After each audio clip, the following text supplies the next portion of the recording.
گے کہ اللہ ہم نے تو تیرے نبی کا فرمان سنا تھا کہ سارے مسلمان ایک جسم کے مانند ہوتے. اے اللہ ہم تو ظلم کی چکی میں پیس رہے تھے, چیخ چیخ کر امت مسلمہ کو بلایا, لیکن ہماری اس تکلیف کا کسی کو بھی اندازہ نہیں ہوا.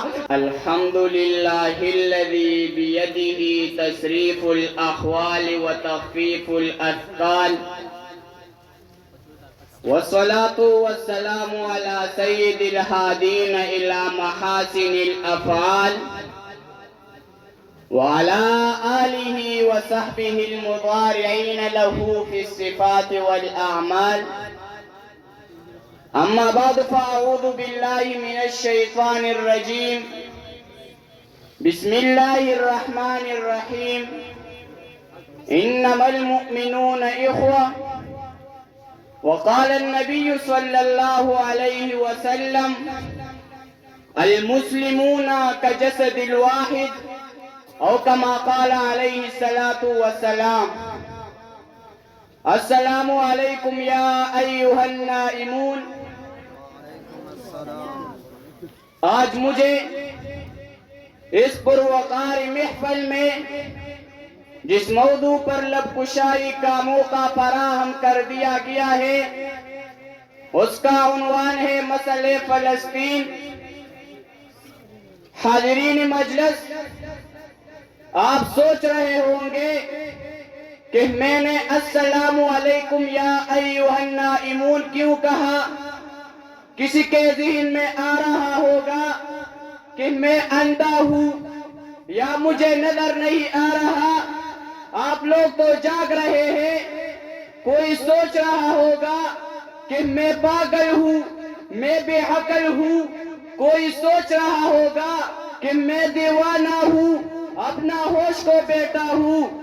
ہاں ہاں, میں پاگل ہوں, میں دیوانہ ہو گیا ہوں, میں بے عقل ہوں. آپ سب تو عقل والے بیٹے ہیں نا.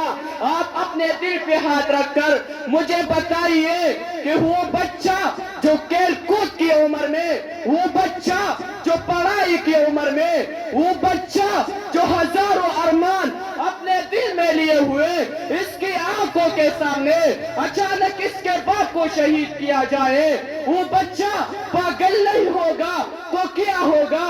وہ بچہ جس کی آنکھوں کے سامنے اس کی ماں زخموں کی تاب نہ لا کر سسکتے ہوئے مر گئی ہو, وہ بچہ پاگل نہیں ہوگا تو کیا ہوگا.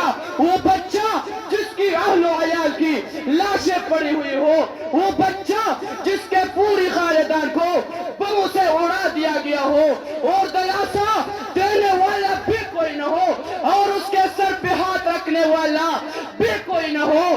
سارا انسان تماشائے بن کر دیکھ رہے ہیں. انسانیت حقوق, انسانیت کا بادشاہ دینے والے بھی کسی غار میں چھپ گئے ہو. حتیٰ کہ مسلمانوں کے غیرت بھی مر گئی ہو. کسی مسلمان کو اس بچے کے تکلیف کا احساس نہ ہو. کسی مسلمان جرنیل کی غیرت بھی نہ جاگ رہے ہو.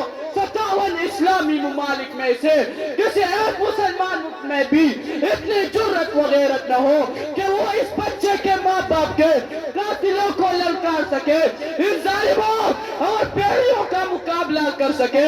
وہ بچہ خود جنگ لڑنے میں مصروف رہے. وہ بچہ اپنے ماں باپ کو اپنے معصوم ہاتھوں سے مٹی میں دفنا رہا ہو. سامعین محترم, آپ مجھے ذرا انصاف سے بتا دیجئے کہ وہ بچہ پاگل نہیں ہوگا تو کیا ہوگا. وہ بچہ اپنے ہوش و حواس کو نہیں بیٹھے گا تو کیا کرے گا. پھر وہ بچہ پورے امت مسلمہ کو سویا ہوا نہیں کہے گا تو کیا کہے گا. اگر میں یوں کہوں تو پہچان نہیں ہوگا کہ پورے امت مسلمہ سوئی نہیں ہوئی ہے بلکہ مر گئی ہے. آپ مجھے پاگل سمجھتے ہیں تو سمجھ لیجئے, آپ مجھے بے عقل سمجھتے ہیں تو سمجھئے میرے در کا احساس آپ میں نہیں ہے, کیونکہ آپ تو اپنی دنیا میں مگن ہیں. آپ کی زندگی کا مقصد کھانا پینا شادیاں کرنا ہے، آپ یہی کرتے رہے، آپ یہی کرتے رہے، آپ کو زیادہ پریشان ہونے کی ضرورت نہیں۔ جنازے تو ہم اٹھا رہے ہیں، ماں باپ بہن بھائی تو ہمارے شہید ہو رہے ہیں، خون میں تو ہم نقبت ہو رہے ہیں، آپ کے ماں باپ بہن بھائی تو سلامت ہے نا، بس ان کو کھلاتے رہے اور لمبے لمبے رکعتیں نمازیں پڑھتے رہے اور نوافل بھی پڑھتے رہے اور نوافل بھی پڑھتے رہے، بس آپ کی بخشش کے لیے اتنا ہی کافی ہے، آپ کو جنت مل جائے گی۔ اگر کسی کو زیادہ دکھ ہو رہا ہو تو 1 گھنٹہ کے لیے احتجاج کر کے نعرے لگا کے واپس کرو اور ہمیں بول جاؤ، اور حکمرانوں تم بھی سن لو، غور سے سنو، کان کھول کے سنو، اللہ کے ہوتے ہوئے ہم تم سے مدد کی بھیک نہیں مانگیں گے، ہم دلیر باؤ کی اولاد ہے، ہم خود ہی اپنی جنگ لڑیں گے، ہم تم سب کی شکایت لگائیں گے کہ اللہ ہم نے تو تیرے نبی کا فرمان سنا تھا کہ سارے مسلمان ایک جسم کے مانند ہوتے، اے اللہ ہم تو ظلم کی چکی میں پیس رہے تھے، چیخ چیخ کر امت مسلمہ کو بلایا، لیکن ہماری اس تکلیف کا کسی کو بھی اندازہ نہیں ہوا۔ اے اللہ آج ہم تیرے عدالت میں اپنی شکایت لے کر آئے ہیں، تم ہی ہماری طرف سے ان سے نمٹ لے، ہمیں تو شہادت کا درجہ مل جائے گا، تم اپنے لئے جواب تیار رکھنا، تم اللہ کو کیا جواب دوں گے۔ میں اپنی تقریر کو اس شعر پر ختم کرنا چاہتا ہوں۔